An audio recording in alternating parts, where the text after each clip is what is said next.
పశ్చిమాసియాలో యుద్ధం తీవ్ర స్థాయికి చేరుకుంది. దాడులు ప్రతి దాడులతో భగ్గుమంటోంది. ఇరాన్పై మరోసారి మిసైళ్లతో విరుచుకుపడింది ఇజ్రాయెల్. టెహ్రాన్ ఎయిర్పోర్టుపై దాడులు చేసింది. దీంతో ఎయిర్పోర్ట్లో భారీగా మంటలు చెలరేగాయి. జనం పరుగులు పెట్టారు. టెహ్రాన్లోని పలు ప్రాంతాల్లో ఇజ్రాయెల్ మిసైల్ దాడులు చేస్తోంది. పలు భవనాలు ధ్వంసమయ్యాయి. అమెరికా అధ్యక్షుడు డొనాల్డ్ ట్రంప్కు మిత్ర దేశాలు షాక్ ఇచ్చాయి. హర్మూజ్ జలసంధి రక్షణకు యుద్ధ నౌకలను పంపాలని జపాన్, సౌత్ కొరియా, బ్రిటన్, ఆస్ట్రేలియాస్ను కోరారు ట్రంప్.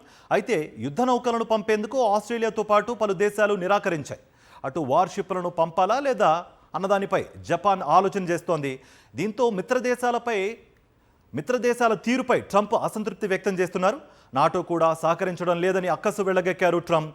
ఇక గత కొన్ని రోజులుగా అమెరికా నౌకలే లక్ష్యంగా ఇరాన్ దాడులకు పాల్పడుతోంది. దీంతో చమురు నౌకలు ఎక్కడికక్కడ నిలిచిపోయాయి. ఈ సెగ అమెరికాకు గట్టిగానే తాకుతోంది.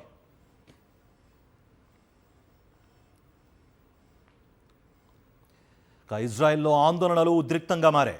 టెల్ అవీవ్లో యుద్ధానికి, ప్రభుత్వానికి వ్యతిరేకంగా వీధుల్లోకి వచ్చిన జనం నిరసన వ్యక్తం చేస్తున్నారు. దీంతో ఆందోళనకారులు, పోలీసులకు మధ్య ఘర్షణ వాతావరణం నెలకొంది. ఆందోళనకారులను పోలీసులు చెదరగొట్టారు. యుద్ధంతో ఆహారం, త్రాగునీరు, విద్యుత్ కొరత ఏర్పడిందని, ఇజ్రాయెల్లో పూర్తిగా భద్రతా పరిస్థితులు క్షీణించాయని ఆందోళన వ్యక్తం చేస్తున్నారు. ఇప్పటికే ఇరాన్ వరుస మిసైళ్ల దాడులతో ఇజ్రాయెల్లో పరిస్థితులు ఉద్రిక్తంగా మారాయి.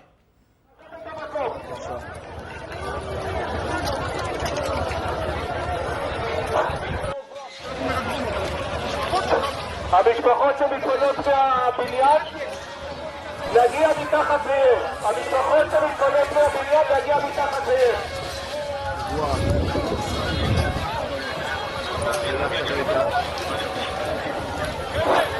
אני מבקש מכולם לעזוב את המקום ולדבר על הבניין לעזוב את המקום.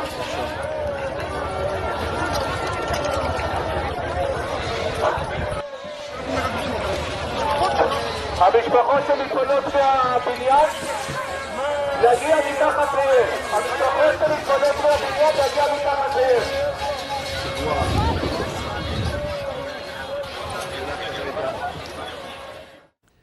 ప్రపంచ వాణిజ్య కేంద్రం దుబాయ్లో డ్రోన్ దాడులు కలకలం రేపుతున్నాయి. ఎప్పుడూ వేలాది విమానాల రాకపోకలతో సందడిగా ఉండే దుబాయ్ ఇంటర్నేషనల్ ఎయిర్పోర్ట్ ఇప్పుడు మంటల మధ్య చిక్కుకుంది. డ్రోన్ల రూపంలో వచ్చిన మృత్యువు విమానాశ్రయ ఇంధన ట్యాంకులను లక్ష్యంగా చేసుకుంది. క్షణాల వ్యవధిలోనే భారీ పేలుళ్లు సంభవించాయి.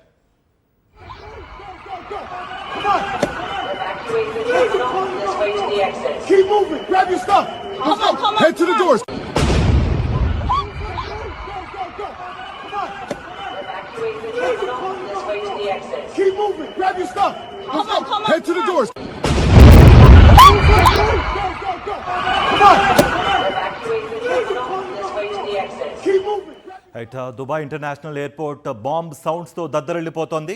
ఇక నిశ్శబ్దంగా ఉన్న దుబాయ్ గగనతలం ఒక్కసారిగా పేలుళ్ల ధాటికి దద్దరిల్లిపోతోంది. శత్రువు పంపిన డ్రోన్లు దుబాయ్ గుండెకాయ లాంటి విమానాశ్రయాన్ని దెబ్బతీశాయి. ఇంధన ట్యాంకులపై జరిగిన ఈ దాడితో కిలోమీటర్ల దూరం వరకు మంటలు కనిపిస్తున్నాయి. ఎయిర్పోర్ట్ రన్వేలన్నీ ఇప్పుడు యుద్ధ భూమిని తలపిస్తున్నాయి. దీంతో దుబాయ్ అంతర్జాతీయ విమానాశ్రయం పూర్తిగా మూతపడింది. వందలాది విమానాలు ఎక్కడికక్కడే నిలిచిపోయాయి. గాలిలో ఉన్న విమానాలను ఇతర దేశాలకు మళ్లిస్తున్నారు. వేలాది మంది ప్రయాణికులు ప్రాణ భయంతో అటూ ఇటూ పరుగులు తీస్తున్నారు. ఎయిర్పోర్ట్ అంతటా సైరన్ల మోత, భద్రతా బలగాల పహారా. ఇది మామూలు ప్రమాదం కాదు. దుబాయ్ భద్రతపై జరిగిన గొడ్డలి పెట్టుగా కనిపిస్తోంది.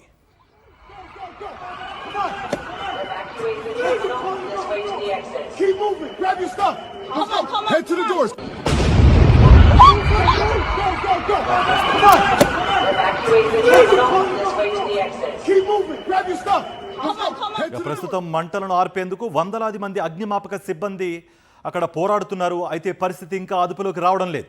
గాలిలో డ్రోన్లు తిరుగుతున్నాయన్న వార్తలతో భీతావాహ వాతావరణం అక్కడ నెలకొంది. ఈ దాడి వెనుక ఎవరి హస్తం ఉంది? దీనికి దుబాయ్ ఎలా స్పందించబోతోంది? ప్రపంచం మొత్తం ఇప్పుడు దుబాయ్ వైపు ఉత్కంఠగా ఎదురుచూస్తోంది.